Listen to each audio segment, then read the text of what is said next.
Seigneur, nous te prions pour ce que nous allons partager maintenant, que ce ne soit pas des paroles de quelqu'un, mais que ce soit tes paroles qui parlent à notre cœur. Ouvre nos esprits, Seigneur, pour que nous entendions ce que tu veux nous dire, à nous précisément, ce que nous avons besoin d'entendre.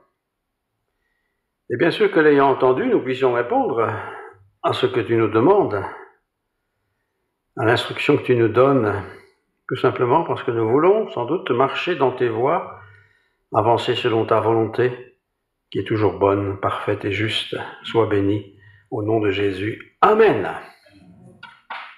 Amen signifie, comme vous le savez, ainsi soit-il, tout simplement. J'explique les mots pour vous qui êtes un peu pas habitués à nos cultes. Amen. Quand votre femme vous gronde, vous dites Amen. C'est supposé rire, enfin bon, avec le masque, c'est un peu embêtant. Ou quand votre mari dit quelque chose, vous dites aussi oui mon chéri, Amen. Ça veut dire je suis d'accord, hein, on y va. Bon. Alors le sujet de ce matin est un peu fort parce que c'est un thème qui nous invite à oser quelque chose, oser le témoignage. Est-ce que j'ose parler de ma foi? Est-ce que j'ose dire à ceux qui me connaissent, moi vous savez, je suis croyant, mais pas simplement croyant, je suis croyant en Dieu. Est-ce que j'ose le dire? Est-ce que j'ose aussi expliquer pourquoi je crois? Pas simplement dire je crois parce que je crois. Pourquoi est-ce que je crois? Qu'est-ce qui a fait que je crois? Comme d'autres diront, moi je ne crois pas, et pourquoi tu ne crois pas? Sûrement une explication aussi.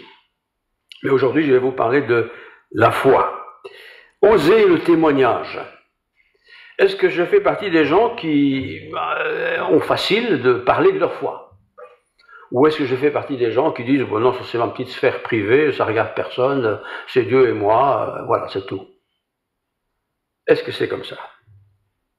Est-ce que j'ose, au travail par exemple, parler de ma foi, parce que tiens, tu as fait quoi hier? C'était, disons lundi, tu as fait quoi hier dimanche? Bah, j'ai été à l'église. Ah, tu as été à l'église? Et que tu vas faire à l'église? Est-ce que j'ose le dire pourquoi je vais à l'église? Oui? Est-ce que j'ose? Est-ce que j'ose faire référence à des paroles de la Bible, de l'Écriture? Est-ce que j'ose faire référence à ça? Est-ce que j'ose dire, moi je crois ça parce que la Bible dit les choses comme ça? L'apôtre Paul, je parle beaucoup de lui en ce moment, mais il faut dire qu'il a écrit de belles choses. L'apôtre Paul a un jour écrit aux chrétiens de Rome. On a parlé de Paul déjà à Rome il y a quelques semaines, mais ici je vais vous parler d'une lettre qu'il a écrite en particulier, un extrait en tout cas, et je vous lis cet extrait. D'ailleurs, la lettre qu'il a écrite s'appelle l'Épître aux Romains, aux gens de Rome, aux chrétiens de Rome. Donc, Romains chapitre 1, verset 11 à 17. Je désire, dit Paul, je désire vous voir. Pourquoi faire? Pour vous communiquer quelques dons spirituels, afin que vous soyez affermis. Affermis, c'est être un peu plus ancré dans les choses. C'est pour ça que j'ai envie de vous voir. Ou plutôt, afin que nous soyons encouragés. Donc, le je devient nous, parce qu'il s'associe avec les chrétiens de Rome. Ou plutôt, afin que nous soyons encouragés ensemble, au milieu de vous, par la foi qui nous est communiquée à vous et à moi. Paul n'était pas le super croyant au-dessus de tous les croyants. Il a besoin aussi, comme n'importe qui, d'être affermi dans sa foi. Un peu comme quand vous plantez une salade dans le jardin, vous avez un petit jet là, vous le plantez, vous appuyez un peu le sol, vous affermissez un peu la salade pour qu'elle prenne bien racine, afin que vous soyez affermis. Beaucoup de gens restent croyants, mais très superficiels, c'est fragile. Pourquoi? Parce que ce n'est pas assez affermi, assez enfoncé dans le sol, si je peux dire. Je ne veux pas vous laisser ignorants, frères, que j'ai souvent formé le projet d'aller vous voir, afin de recueillir quelques fruits parmi vous, comme parmi les autres nations, mais j'en ai été empêché jusqu'ici. Je me dois aux Grecs et aux barbares, c'est-à-dire aux étrangers, aux savants et aux ignorants. Je dois leur parler à tous, C'est toutes ces différentes catégories. Ainsi, j'ai un vif désir de vous annoncer aussi l'Évangile à vous qui êtes à Rome. J'ai un vif désir à vous aussi de vous annoncer l'Évangile. Ça, c'est mon sujet. Car je n'ai point honte de l'Évangile. Je n'ai point honte de l'Évangile. C'est la puissance de Dieu pour le salut de quiconque croit. C'est la puissance de Dieu pour le salut de quiconque croit. Du juif, premièrement, c'est sa nation, puis du grec, c'est-à-dire les autres. Parce qu'en lui est révélée la justice de Dieu par la foi et pour la foi, selon qu'il est écrit, le juste, c'est celui qui est justifié par la grâce de Dieu, le juste, vivra par la foi. Ce n'est pas écrit, et pas par la vue. Le problème de l'être humain, c'est qu'il veut toujours tout voir. S'il ne voit pas, il ne croit pas. Mais la foi chrétienne, justement, comme la phrase le dit, c'est la foi, c'est la confiance. Mais ce n'est pas une confiance qui est un peu sans assise. C'est pas simplement oui, je crois parce que je crois. C'est une foi qui doit être ancrée dans quelque chose qui est solide et qui va affermir ma foi, qui va permettre, pour reprendre l'idée de la salade, que la salade ait des racines qui s'enfoncent dans le sol et qui fassent grandir cette salade. Je relis les versets 15 et 16. J'ai un vif désir de vous annoncer aussi l'Évangile. Vous avez peut-être rencontré des gens qui, dans votre vie, sont des croyants, mais des croyants qui ont envie de partager leur foi. Et vous avez sûrement rencontré des gens qui ne parlent jamais de leur foi. Ils vous disent, ça c'est une affaire privée, ça ne regarde personne. Paul ne voit pas les choses comme ça. J'ai un vif désir de vous annoncer l'Évangile. Ce n'est pas ce qu'il croit lui, mais c'est ce qui est l'Évangile. L'Évangile veut dire bonne nouvelle. J'ai envie de vous annoncer la bonne nouvelle. Quelle est cette nouvelle ? À vous qui êtes à Rome, car je n'ai point honte de l'Évangile. J'ai pas honte de l'Évangile. Quand j'ai honte de l'Évangile ou quand j'ai honte de dire que je suis croyant alors que tous mes collègues à l'école, au travail ne sont pas croyants, je suis un peu timide quand même. Je me sens toujours dans la marge de la situation. J'ai pas honte de l'Évangile. Pourquoi ? C'est la puissance de Dieu. L'Évangile, c'est la puissance de Dieu. Pour qui ? Pourquoi ? Pour le salut de quiconque croit. Et c'est une phrase un peu étrange. L'évangile, c'est la puissance de Dieu pour quiconque croit. Donc si je crois dans cet évangile, j'acquiers la puissance de Dieu. Vous imaginez ça ? Parfois on se sent un peu gnangnan, faible, pas très costaud, timide, enfin tout ça. Eh bien l'évangile, si cet évangile est en moi, parce que j'y crois, j'ai la puissance de Dieu en moi, avec moi. Alors quand je parle de l'évangile, je n'ai pas dit l'évangile, je n'ai pas dit de la religion. Quand je parle de l'évangile, j'ai la puissance de Dieu qui se manifeste au travers de ce que je dis à celui à qui je parle. Il m'est arrivé, bien sûr, comme sans doute à tout le monde, de dire mais cette personne-là, il faut que j'ai envie de lui parler de l'évangile parce que je l'aime bien, elle est sympathique, ou il n'est pas sympathique d'ailleurs, mais je n'ose pas, je me demande si ça sert à quelque chose. Et voilà. Et je fais tout un raisonnement dans ma tête pour ne pas parler. Parce que je n'ose pas. Évidemment, je sais pas, moi, quand je vois le bourgmestre, je dis, il est bourgmestre quand même, il a une autorité, je vais quand même pas lui parler d'évangile. Quoique le premier bourgmestre d'Arlon, je lui ai parlé franchement d'évangile. On a d'ailleurs eu une bonne discussion. Mais naturellement, je ne vais pas aller vers ceux qui sont plus gradés que moi, parce que, bon, ils sont plus gradés que moi, ils sont plus intelligents que moi. Et pourtant, si je parle de l'évangile, pas de la religion, je suis plus fort que lui qui n'est pas croyant. Puisque j'ai la puissance de Dieu, puisque je parle au nom de la puissance de Dieu. Voyez ? C'est important ça. Et quand nous parlons de l'évangile, j'ai bien dit l'évangile, hein ? Évangile c'est bonne nouvelle. Quand je parle de cet évangile, disons-nous bien que j'ai la force de Dieu avec moi. Et ça me donne du tonus, ça me donne du courage. Et puis Paul dit, je n'ai pas honte de l'évangile. Il n'est pas jeune chrétien, il a une certaine expérience de la vie chrétienne. D'ailleurs, vous le savez, avant d'être chrétien, il était persécuteur des chrétiens. Il a fait mettre à mort des tas de chrétiens, Paul. Et pourtant, maintenant, il est chrétien. Et il n'a pas honte de l'évangile. Il ne dit pas, je me cache, c'est mon affaire, c'est privé, ça ne regarde personne. Non, je n'ai pas honte de l'Évangile. Ce n'est pas honte de l'Évangile. C'est un désir que d'annoncer l'Évangile. Parce que la Bible dit que s'il n'y a pas d'annonceur de l'Évangile, comment pourront-ils croire? Pourront-ils croire les autres? S'il n'y a personne qui prêche l'Évangile. Vous allez aimer la radio, enfin pas la radio, mais vous allez sur Internet plutôt. Des milliers de sites de chrétiens, de croyants, enfin de toutes les sortes. Et vous pouvez passer vos journées là-dessus. Et en fin de compte, vous allez dire, tout ça c'est du blabla, quoi. Mais essayez de trouver des sites où on parle de l'Évangile, ça devient plus difficile. Non pas qu'il faut parler des 4 évangiles tout le temps, mais il faut parler de la puissance de Dieu au travers de le partage de cet évangile. On vient d'entendre le récit de Lazare qui est ressuscité, ça c'est l'évangile. C'est Jésus qui a ressuscité un mort, qui se sentait déjà mauvais, il était bien mort. Hein. La puissance de l'évangile. Alors mon expérience avec Dieu c'est une chose, mais c'est pas ça qui est important. Ce qui est important, c'est ce que Dieu a fait. Dieu a permis que son Fils Jésus-Christ étant l'incarnation de Dieu sur terre, quelle grâce de Dieu! Dieu a volontairement été réduit dans une personne, Jésus-Christ. Et Jésus-Christ a été crucifié, mais il est ressuscité. On n'a jamais vu ça. Ressuscité. Il a repris vie, il s'est montré à des milliers de personnes. On a pu le toucher, ce n'était pas un fantôme. Et puis il y a eu l'ascension. Tous rassemblés là à Jérusalem, ils ont vu Jésus monter au ciel. Avec une parole d'un ange qui dit, ne restez pas plantés là, il va revenir. Ça fait longtemps qu'il a dit ça, mais il va revenir.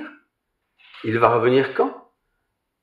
Jusqu'à ce que le dernier qui va accepter Christ soit sauvé. Pour les autres, c'est une autre histoire. Alors, l'évangile, c'est la bonne nouvelle. C'est ça qu'il nous faut prêcher. Vous écoutez la radio, vous regardez la télé, vous n'avez que des mauvaises nouvelles. Pandémie, en veux-tu, en voilà. Vaccin, oui, bien, très bien, pas bien, très mauvais, pas mauvais. Vous n'entendez que ça, nous n'entendons que ça. Où sont les bonnes nouvelles? Vous achetez un journal, vous lisez le journal, quelques pubs, que des mauvaises nouvelles. Il n'y a pas de bonnes nouvelles. Il n'y a pas de bonnes nouvelles. Même les gens ne peuvent plus se marier aujourd'hui.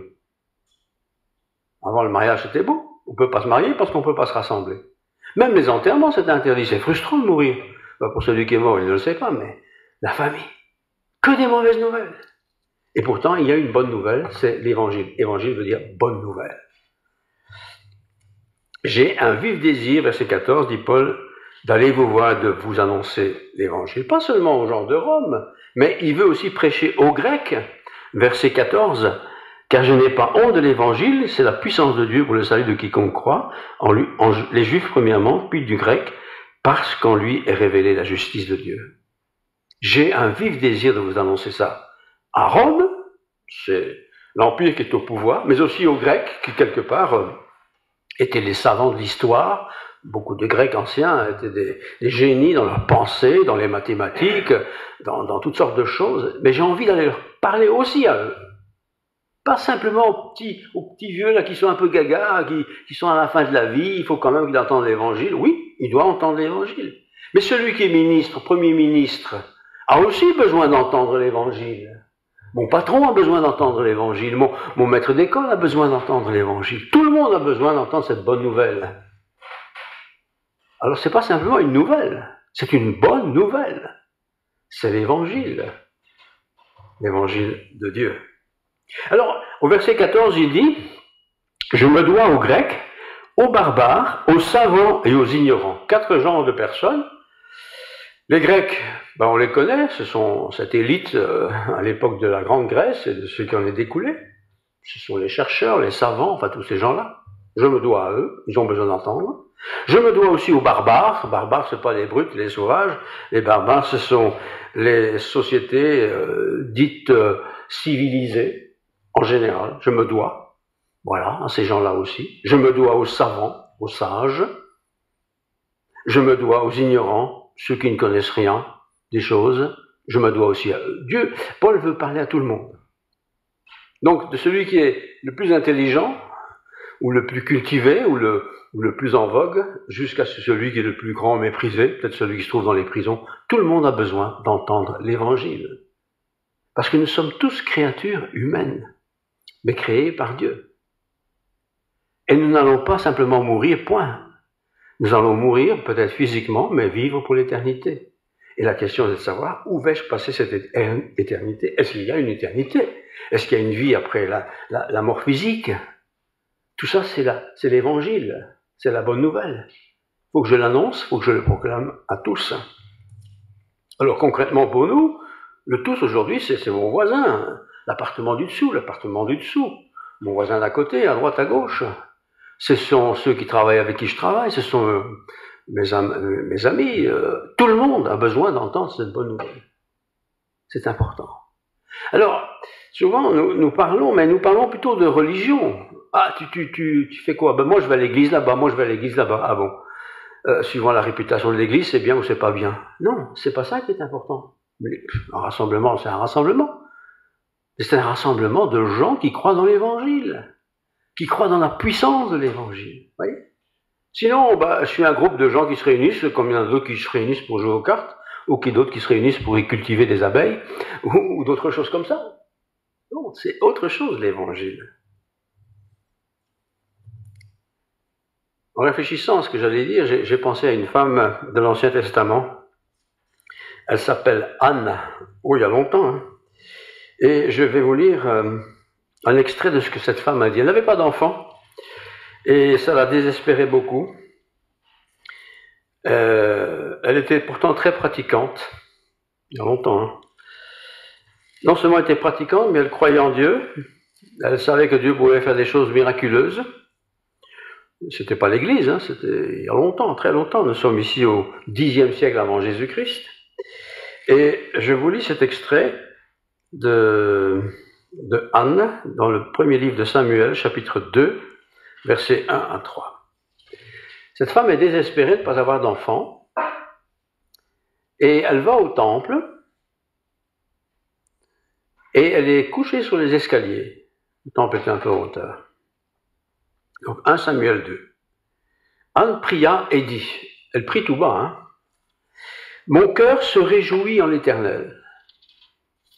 Ma force a été relevée par l'Éternel. Ma bouche est ouverte contre mes ennemis, car je me réjouis de ton secours. C'est une femme qui parle. Hein? Nul n'est saint comme l'Éternel. Nul n'est saint comme l'Éternel. Il n'y a point d'autre que Dieu que toi, donc l'Éternel. Il n'y a pas d'autre Dieu que toi. Il n'y a point de rocher comme notre Dieu. Le rocher, c'est symbole de solidité, de force, de puissance. Ne parlez plus avec tant de hauteur, que l'arrogance ne sorte plus de votre bouche, car l'Éternel est un Dieu qui sait tout, et par lui sont pesées toutes les actions. Toutes les actions. C'est une femme qui parle. Les femmes n'étaient pas souvent écoutées, encore vrai maintenant. Parce que la femme, pour beaucoup d'hommes, c'est une catégorie inférieure. Anne n'a rien à faire de ces idées-là. Mais Anne reconnaît, et pourquoi est-ce qu'elle le reconnaît, je ne l'ai pas dit, elle ne pouvait pas avoir d'enfant, et pour elle c'était tragique. Et en fin de compte, elle a un fils, qui va d'ailleurs devenir un fils qui va servir Dieu, il s'appelle Samuel. D'ailleurs, Samuel, en écrivant ce qu'il a écrit, a certainement repris des paroles de sa mère qu'elle lui a racontées, tout simplement. Et cette femme, un jour, était au temple et elle était couchée sur les marches, désespérée de ne pas pouvoir être enceinte. Et celui qui était le responsable s'appelait Élie, pas Élie, mais Élie. Et il croyait qu'elle était ivre, qu'elle était pétée, quoi. Et il l'a enguirlandé en disant, mais enfin, tu viens au temple et tu es ivre, c'est quoi? Il dit non, je ne suis pas ivre, mais j'ai épanché mon cœur devant l'Éternel.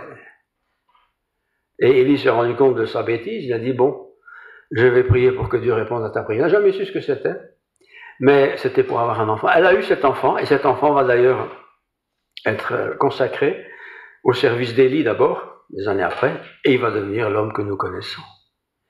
Ce qu'on voit ici, c'est que cette femme a partagé son expérience.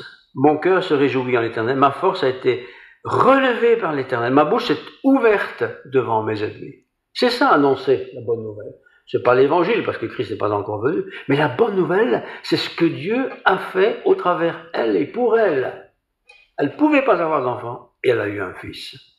Deuxième chose, son expérience, puis elle présente la grandeur de Dieu. Nul n'est saint comme l'Éternel.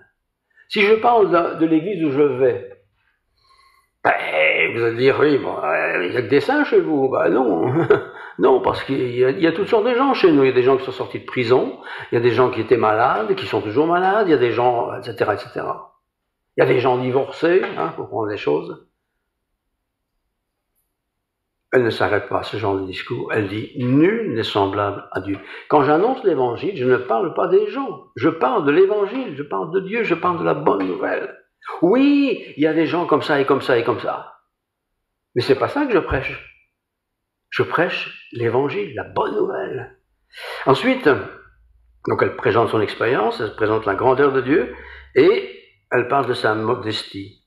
Ne parlez plus avec tant de hauteur que l'arrogance ne sorte plus de votre bouche. L'arrogance, ça c'est quand je pense que moi, avec ma philosophie, je vais faire mon chemin, je vais révolutionner ma vie et peut-être celle des autres. C'est de l'arrogance, ça. Je peux être intelligent, je peux être doué, je peux expérimenter dans 1001 choses, mais c'est de l'arrogance. C'est de l'arrogance de penser que moi je vais faire quelque chose qui va épater le monde. Cette femme, Anne, était comme ça. Mais elle priait. Et à l'époque, évidemment, prier, c'était pas tout à fait l'apanage des femmes, je l'ai dit, je le répète, c'était l'affaire des hommes. Mais elle est allée au temple, elle s'est fichue des hommes, elle a prié, elle a épanché son cœur devant Dieu, voilà. Dieu sait toutes choses, bien sûr. Mais elle l'a fait avec audace. Alors quand je partage l'évangile, je vais expliquer ce que c'est dans un instant, je peux y aller avec audace. Parce que si la personne répond positivement, ou si elle écoute sans attention, ou si franchement elle m'en va paître, c'est pas grave ça. Ce qui est essentiel, comme dit Paul, c'est que l'évangile soit prêché, annoncé, proclamé. Voyez ? Parce que, je répète, s'ils n'entendent, comment peuvent-ils se convertir s'ils n'entendent pas l'évangile ? Il faut qu'ils entendent quelqu'un leur dire, d'une façon ou d'une autre, l'évangile. Paul avait le désir d'aller à Rome pour leur annoncer l'évangile. Et vous vous rappelez ce qu'est Rome à l'époque, c'était la folie, c'était les jeux, c'était le sport, c'était les femmes, c'était l'argent, c'est ça qui animait cette grande cité. Et où était l'évangile là-dedans? Presque insignifiant, pour ne pas dire insignifiant. Mais il a un vif désir que cette nation de Rome, on la voit bien, au travers des films qu'on a déjà vus, quoi. Comment c'était, quoi. Mais il a envie que ces gens aussi, ces hommes, ces femmes, puissent entendre la bonne nouvelle. Certains étaient riches, très riches. Certains avaient du pouvoir, beaucoup de pouvoir. Mais ils ont besoin d'entendre l'évangile. Certains étaient esclaves, malheureux. Ils ont aussi besoin d'entendre l'évangile. Alors le verset 16, Romains 1, 16, deuxième partie, dit ceci.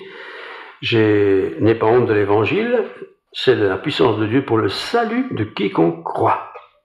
Pour le salut de quiconque croit. Du juif, premièrement, parce que je vais d'abord aller chez les juifs, chez les gens de ma nation, je suis juif, Paul, je suis juif, mais aussi pour les Grecs. Les Grecs, ce sont peut-être les intellectuels, ceux qui sont d'autres nations plus connues. Je veux aussi leur parler de l'évangile. Tout le monde a besoin d'entendre l'évangile.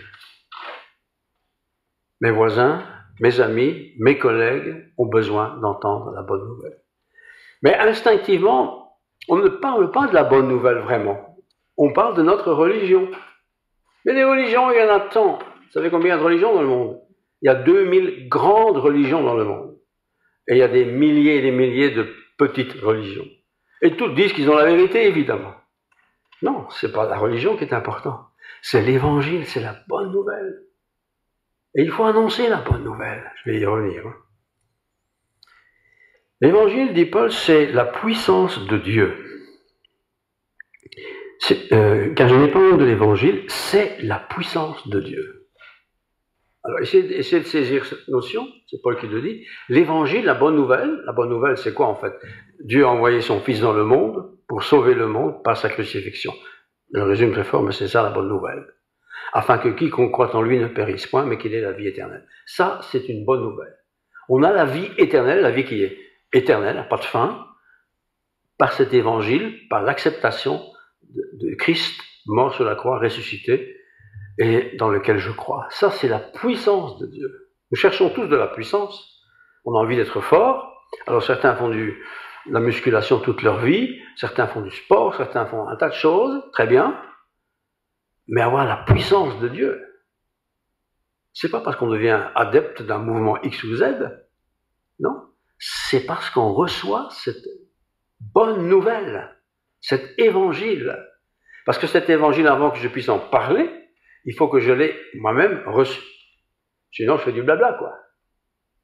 Et quand quelqu'un a reçu l'évangile, ça se voit très vite. Parce qu'il a envie de partager cette bonne nouvelle. Vous voyez? C'est pas dire, j'étais dans un groupe, ils sont sympas, ils sont gentils, ils nous parlent, ils sourient, voilà, le pasteur il est comique, ou ceci ou cela. C'est rien ça. Mais la bonne nouvelle de l'évangile. Paul dit que c'est une puissance de Dieu, c'est la puissance de Dieu. Les sectes, les religions, les philosophies, il y en avait tant et plus à Rome. Il y avait d'ailleurs des places publiques où on pouvait parler, hein. Beaucoup de gens prenaient la parole, et des gens écoutaient, ceci, cela. Mais Paul a une bonne nouvelle, une puissance. Et quelque part, la puissance, tout le monde, nous la recherchons. On a envie d'être quelqu'un, on a envie d'être fort, on a envie d'être connu, reconnu et entendu. Chacun pense avoir la vérité.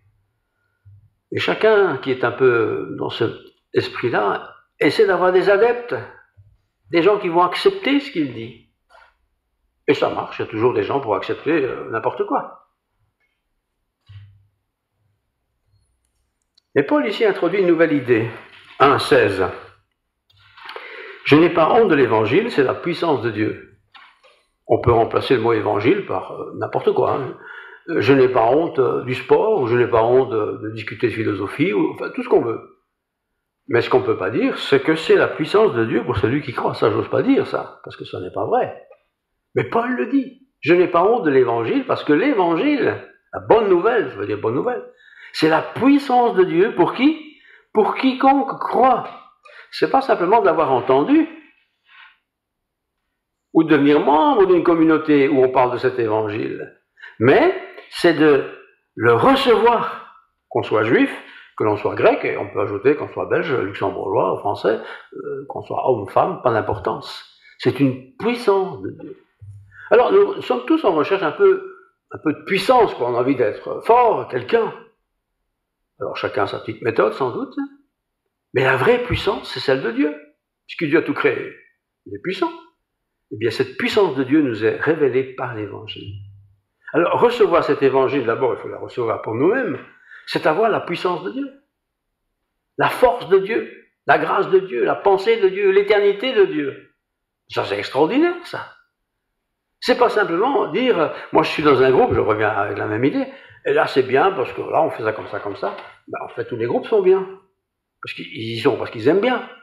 Le groupe de couture du coin, ils aiment bien, ils tricotent ensemble toute la journée, ils aiment bien, c'est chouette. Mais c'est passager tout ça. L'évangile, c'est éternel. On est ici dans une projection éternelle, sans fin. Bonne nouvelle. Alors, c'est une puissance de Dieu pour qui? Verset 16, car ce n'est pas honte de l'évangile, c'est la puissance de Dieu pour le salut de qui? De quiconque croit. Et dans deux exemples, du juif premièrement, puis du grec. Et on pourrait ajouter n'importe qui, puisque c'est quiconque. L'évangile, c'est une bonne nouvelle parce que c'est une puissance pour quiconque croit. Nous cherchons tous un peu la puissance, hein, d'être quelqu'un dans la vie. Mais tout ça, c'est passager, ça, puisqu'on meurt. Mais l'évangile, c'est une bonne nouvelle, c'est une puissance pour l'éternité, pour toujours.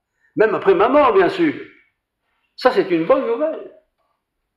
Ça veut donc dire que je n'ai plus peur de la mort. Même si la mort reste quand même un ennemi. Je n'ai plus peur de la mort parce que je sais en qui j'ai cru. Je sais où je vais.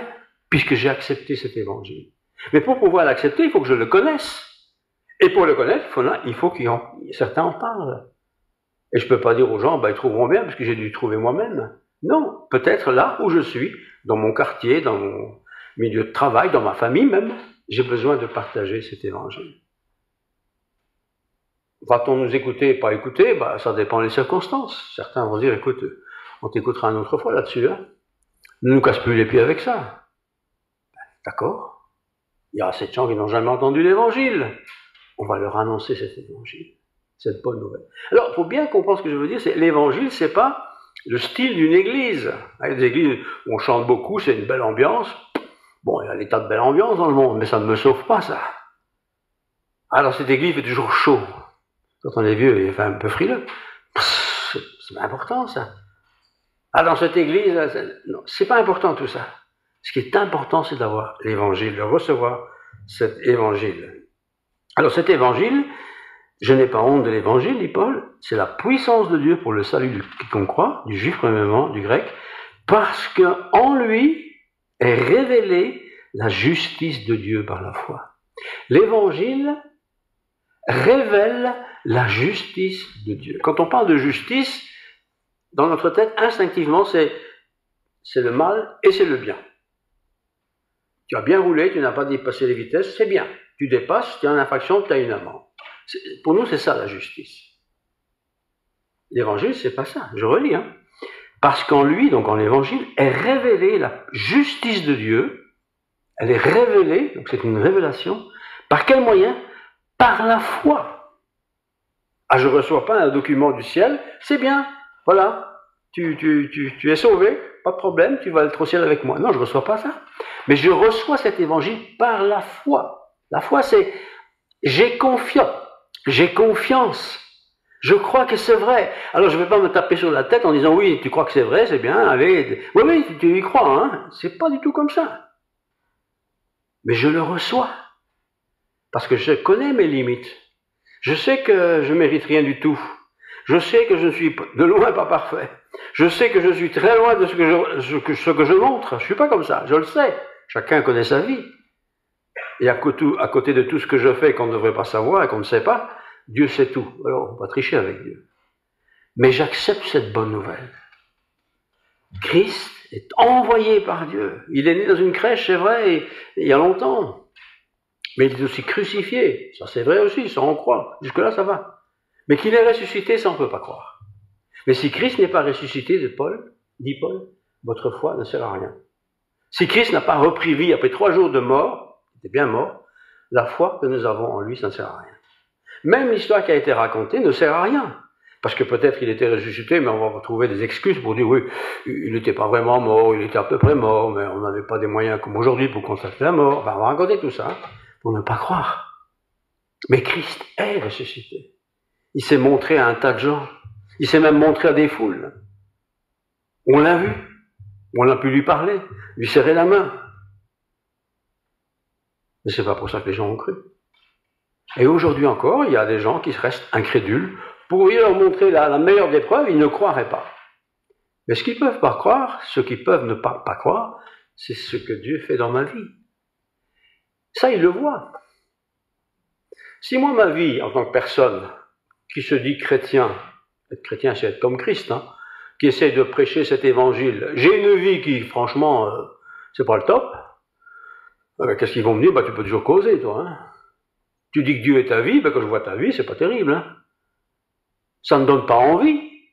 Mais quand au contraire ma vie est une vie, je ne vais pas dire glorieuse parce qu'on est sur terre, mais une vie heureuse, une vie épanouie, une vie qui donne envie, quoi. Alors on me dit, mais qu'est-ce qu'il a lui que je n'ai pas? Moi j'ai la bonne nouvelle. Tiens, une bonne nouvelle. Dis-moi, c'est quoi la bonne nouvelle? T'as un remède, t'as un truc? J'ai pas de remède, j'ai pas de truc, sauf la bonne nouvelle que Jésus-Christ est venu sur terre pour sauver les pécheurs que je suis. Tu étais un pécheur? Quoi, tu péchais? Non, il faut expliquer, parce que les gens ne comprennent pas les mots. J'étais pécheur, je commettais des péchés. Tout le monde comprend ça. Et Dieu m'a pardonné. Il t'a pardonné. Comment ça s'est fait? Et là, je peux présenter l'évangile. La bonne nouvelle. Christ est Fils de Dieu, envoyé sur terre pour mourir et prendre sur lui mes péchés. J'étais pas encore né, mais il avait déjà pris mes péchés, vous imaginez? Tout ce que je vous dis là, c'est écrit dans la Bible. Je n'invente rien. Il a pris sur lui tous mes péchés. Tous les péchés que j'ai faits depuis que j'ai 0 ans, là, vous savez? Jusqu'à ce jour. Ah, je suis pas un criminel, bien sûr. Non, ne trompe pas ma femme, c'est vrai. Croyez pas pour ça que je suis parfait, loin s'en faut. Combien de fois dans ma tête il y a des idées qui ne sont pas nettes? Christ est mort pour ça aussi. Ça, c'est la bonne nouvelle. Ça, c'est la bonne nouvelle, auquel peuvent avoir part tout le monde. Afin que quiconque croit, dit Paul, ne périsse point, mais qu'il ait la vie éternelle. Ça, c'est la puissance. Et la puissance, c'est pas avoir de grands titres, d'être riche et fortuné, d'avoir réussi socialement dans la vie, très bien, mais la puissance de Dieu, ça, c'est une vraie force. Et ça me donne une espérance pour l'éternité. Alors, pour qui prêche-t-il? Verset 16 encore. C'est la puissance de Dieu pour le salut de quiconque croit, du juif premièrement, puis du grec. Je dirais des Belges, des Français, des Luxembourgeois, des intellectuels, des terrestres, des travailleurs de la vie, quiconque. Quiconque. Parce qu'en lui est révélée la justice de Dieu. Objectivement, on sait que même si on n'est pas croyant, on se dit, ouais, mais Dieu, on connaît un peu, Dieu, il est parfait. Si je me présente devant lui, je suis forcément pas parfait. Mais la justice de Dieu me rend parfait. C'est ça qui est extraordinaire. Et cette justice de Dieu qui me rend parfait se fait par le Christ. En fait, le Christ devient le filtre, si vous voulez, entre Dieu et moi. Dieu me voit au travers du Christ, il me regarde, il dit, toi tu es parfait. Tu peux venir dans mon royaume. Vous comprenez ça? Et c'est possible que par le sacrifice du Christ, ça. Si Dieu me voyait sans le Christ, il me dirait, toi t'es un sale type. Et il dirait ça de chacun de nous. Nous sommes mauvais parce que par nature nous sommes mauvais. Nous sommes contaminés par le péché. Mais comme Dieu nous voit au travers le Christ, mais pour qu'il nous voie au travers le Christ, il faut que j'accepte le Christ dans ma vie. Je l'accepte par la foi, c'est vrai, mais je l'accepte parce que je vois que ça c'est la solution de Dieu. Et Dieu me voit alors au travers du prisme de Jésus-Christ. Et il me dit, en vrai, c'est bien. Viens dans mon royaume. Viens passer l'éternité avec moi. Les autres, bien, simplement, ils font leur choix. Ils refusent. Ben, ils refusent, c'est leur liberté. Après tout, Dieu nous a créés libres. Mais il y a des conséquences, il faut les connaître. Et Dieu raconte ces conséquences dans un autre sujet. Justification, rédemption, grâce, propitiation, imputation, pardon, sanctification, glorification, tous des mots dans la Bible qui nous parlent du même fait, de l'œuvre de Jésus-Christ. Verset 17, je relis encore une fois. Parce qu'en lui, donc en Jésus, est révélée la justice de Dieu par la foi. Il n'y a aucun être humain en dehors de Jésus-Christ qui a révélé un tel message. Aucun. Le meilleur des humains n'a révélé rien du tout. Mais en lui est révélée la justice de Dieu par la foi et pour la foi. Donc je le crois par la foi. Je n'ai pas vu le Jésus-Christ, moi. Mais la Bible m'en parle, le Saint-Esprit m'éclaire. Par la foi. J'ai confiance. Un peu comme un vaccin, quoi. On nous donne des vaccins aujourd'hui, tous ceux qui l'ont eu savent. Ils savent ou ils ne savent pas, le vaccin est à peu près utile pour ne pas être malade. Bon, on vous met le vaccin, vous y croyez pas, le vaccin il fera son effet, évidemment, voilà. On a des doutes, on y croit vraiment, il y a toutes les distances entre ces deux thèmes. J'y crois pas. La foi en Dieu, c'est la même chose. Il y a des gens qui sont blindés, quoi qu'il arrive, ils vont croire, pas de problème. Ils ne se posent pas de questions. Il y en a d'autres qui se posent naturellement 1000 questions par jour.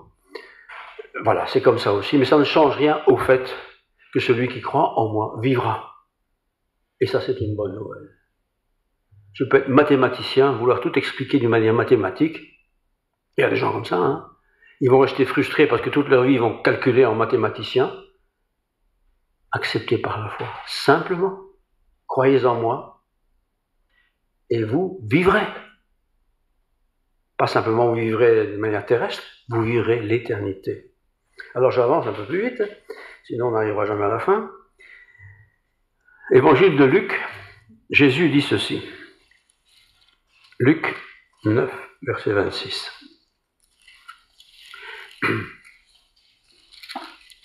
Ouh, faut que j'arrête. Quiconque, donc c'est Jésus qui parle, quiconque aura honte de moi et de mes paroles, quiconque aura honte de moi et de mes paroles, le Fils de l'homme, donc c'est Jésus, ça, aura honte de lui quand il viendra dans sa gloire et dans celle du Père des saints anges. Si on a honte de Jésus-Christ, ça veut dire qu'on est gêné d'en parler, ça ne nous intéresse pas. Eh bien, Jésus lui-même dit, j'aurai honte de vous quand vous vous présenterez au tribunal de mon Père. C'est aussi simple que ça. C'est pas simplement une image, c'est la vérité. Par contre, si dans votre vie vous n'avez pas eu honte du Christ, je dis bien du Christ, de son évangile, alors Dieu n'aura pas honte de moi quand je me présenterai devant lui. Entre dans la joie de ton maître. Entre dans ma vie. Entre dans mon éternité. C'est ça la bonne nouvelle. Alors, si moi j'ai reçu la bonne nouvelle, je sais tout ce que je viens de vous dire, alors il faut que je le partage. Je ne vais pas rester égoïste, il faut que je le raconte à d'autres. Il faut que les autres le savent aussi. Alors n'ayons pas peur de parler de l'évangile. J'ai bien dit évangile. Hein. Je n'ai pas dit protestant ou autre chose. Évangile. Et puis quand j'ai retrouvé l'évangile et que j'ai accepté cet évangile, bien sûr j'ai envie de partager ma foi avec d'autres qui croient aussi cet évangile.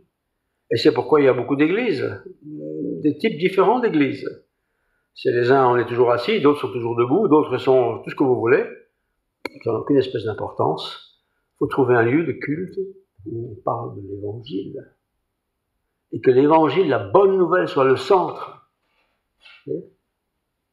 Prions. Seigneur, merci pour l'évangile qui a été annoncé par tes apôtres. Quelques apôtres qui ont été proclamés cet évangile. Le monde entier aujourd'hui a entendu cet évangile. Oh, dans des pays, c'est interdit. Mais l'évangile passe quand même. Parce que beaucoup d'hommes et de femmes n'ont pas honte de cet évangile, même au détriment de leur vie. Chez nous, nous sommes libres, tellement libres qu'on oublie de partager cette bonne nouvelle. On pense que tout le monde la connaît, mais peu de gens connaissent cette bonne nouvelle. On en connaît plus de la religion que de l'évangile. Puisse ton évangile être reçu, accepté, reconnu et vécu par beaucoup. Merci Seigneur pour cette heure passée ensemble. Je te prie pour chacun de mes frères et sœurs ici présents, que tu aimes, que tu les bénisses, que tu les fortifies, que tu les éclaires et les encourages dans leur chemin sur cette terre. Au nom de Jésus, je te prie. Amen. Amen.